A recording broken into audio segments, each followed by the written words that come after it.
Welcome into All Things LA Real Estate. My name is PK Knoll. This is your Cypress Park, Montecito Heights, Glassell Park, September real estate update. So, why do we combine these three neighborhoods into one video? First of all, not huge neighborhoods. That's one. Number two, the numbers are very consistent between the three neighborhoods. Number three is I feel the same way about these three neighborhoods. They're really kind of sandwiched between a lot of high ticket, very desirable neighborhoods, right? Highland Park, Silver Lake, Atwater, Los Feliz, Eagle Rock, Mount Washington, neighborhoods that have really popped in the real estate game. And I think all three of these have the potential. We need crime to drop, schools to get a little better, and some commercial like downtown areas really to develop, but they're nice neighborhoods. They're not in super high crime areas. And I think there's some value here if you're looking to get on the east side and you've been priced out of Highland Park, or the 1.7 average price to get into Silver Lake,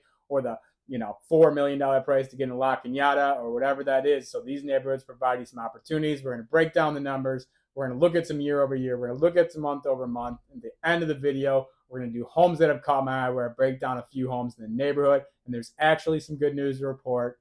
Let's go.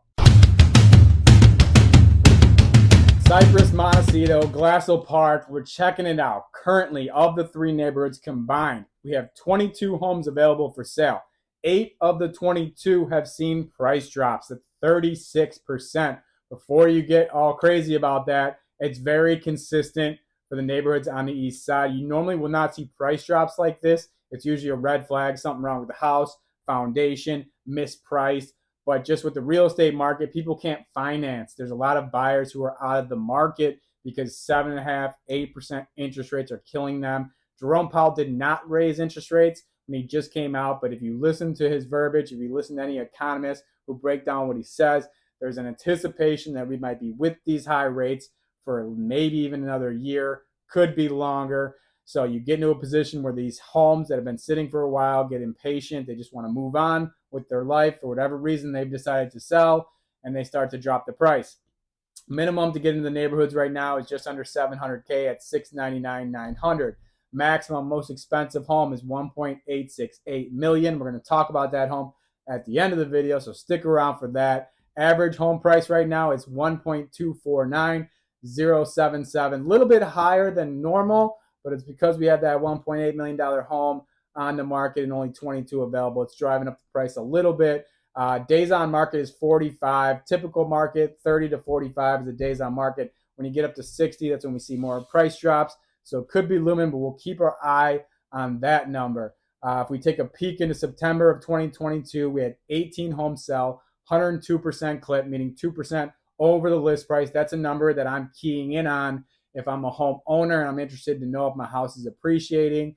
Obviously, if you bought your home prior to 2021, you're rolling in equity right now. But if you bought it more recently, you want to make sure you're staying ahead on appreciation and continue to gain value on your home so you don't fall underwater on your loan, just in case. So that's one of the key factors to kind of keep your eye on. We'll have a tough time getting back to that number with only 22 available for sale. But let's jump over to last month and see what the numbers are telling us. Let's go. As we jump into the statistics for last month out in Cypress Park, Montecito Heights, Glassell Park, there's actually some great news in the numbers. Now, that's obviously with a caveat. It's not the amazing real estate market. We have inventory issues. Home affordability is at the decades low. We have, huge interest rates that are pushing a lot of buyers out. But with all things considered, when we break down all these Eastside neighborhoods, I do breakdowns for all the Eastside neighborhoods. Go ahead and check out my page, subscribe. We break everything down. We're seeing some good things actually in the neighborhoods right now. And maybe that's because more people are getting in the mentality that I have, which is this might be a good place to buy long-term, get some value on your home.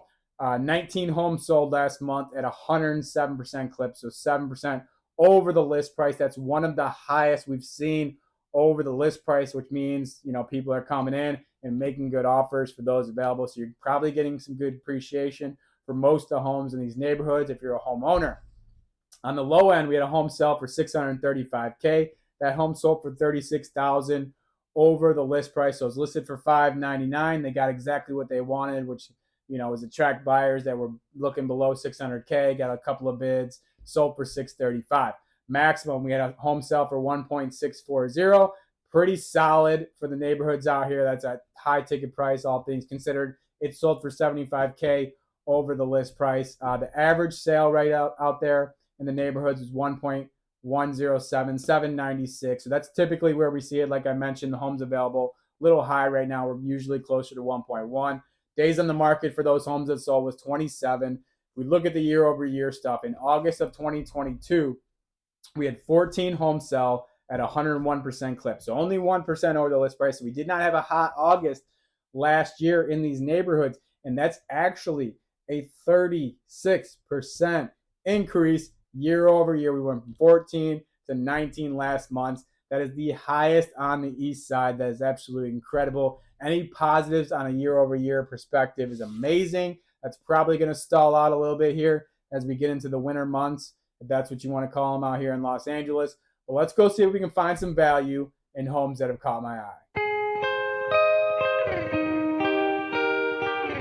Homes that have caught my eye. Here's what we're going to do. We're going to break down the entry level. What's the minimum perspective to get in the neighborhood? If you're adamant about home ownership right now, what can you get into the neighborhood for? We're going to look at PK's top pick. Right now, in this type of real estate market, I'm a big proponent of finding a home that has value, that has potential to have strong staying power for the price point you're going to buy it at, with opportunities to appreciate, because you can't fall underwater on your loan and risk that type of stuff. So that'll be a finance play, a numbers play, and then we'll look at the top dog, see what the top end looks like in the neighborhood. So entry level side, we're heading out to Montecito Heights for this one. It's 139 East Avenue 45. It's a 2-bedroom, 1-bath, 1,188 square feet. That is big for a 2-1, right?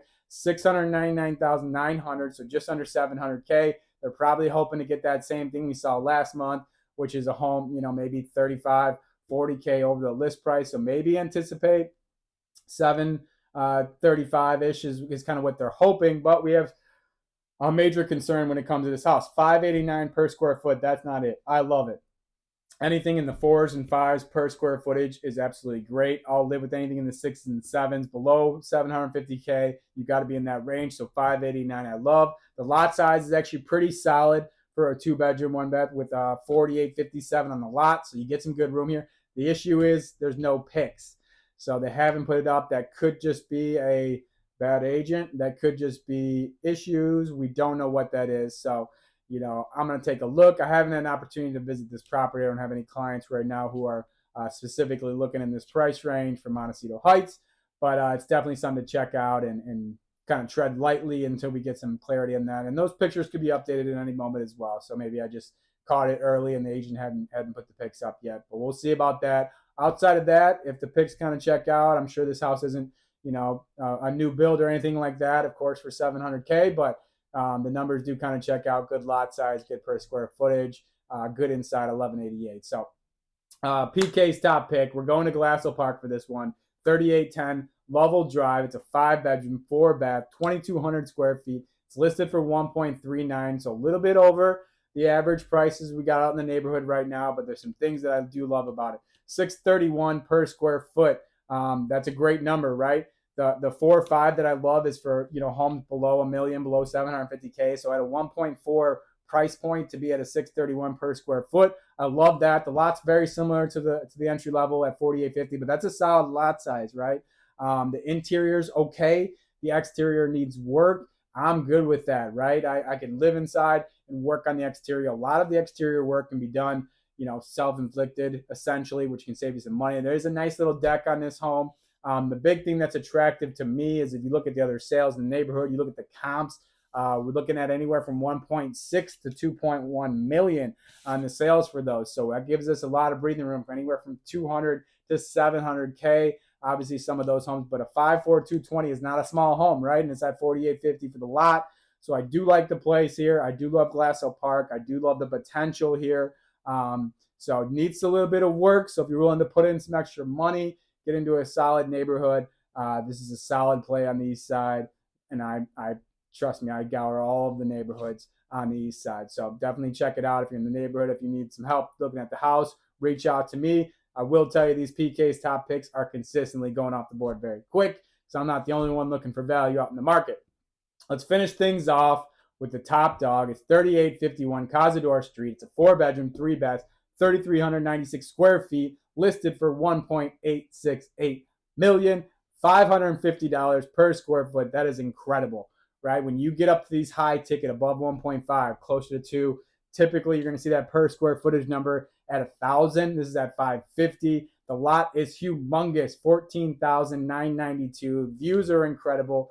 3-story home here. Beautiful spot. It's got a double-sided fireplace, which which I love in a home. That's a nice little touch there. Although, not a lot of months we're using the fireplace out here, but beautiful home out there. Very high ticket price. We'll see how this one goes. I'll keep you updated next month and see if we get any bites. Thank you so much for watching the video. We do this every single month for almost every neighborhood on the east side. We're doing Pasadena, Silver Lake, Eagle Rock, Highland Park, Glendale, La Cañada, El Sereno, Cypress Park. The list goes on and on. So like and subscribe to the channel if you are so inclined. If you're somebody who's looking to purchase a home on the east side of Los Angeles or sell your home, I am happy to help out with you. Reach out to me. You can send me a direct message online, or all of my phone numbers are listed. Even if you're somebody who's hesitant with 7% interest rates, that puts us in the same boat. It always helps to start preparing for future opportunities because you don't want to miss the boat there. We will tread lightly. We will look for value, and we will get it done. I also do a ton of other videos. I get into the schools. I get into, the restaurants in the neighborhood. I get into the attractions in the neighborhood. I do some other fun videos like quick cribs. So once again, like and subscribe if you are so inclined. Have a great day. Be kind. Yeah. There we go.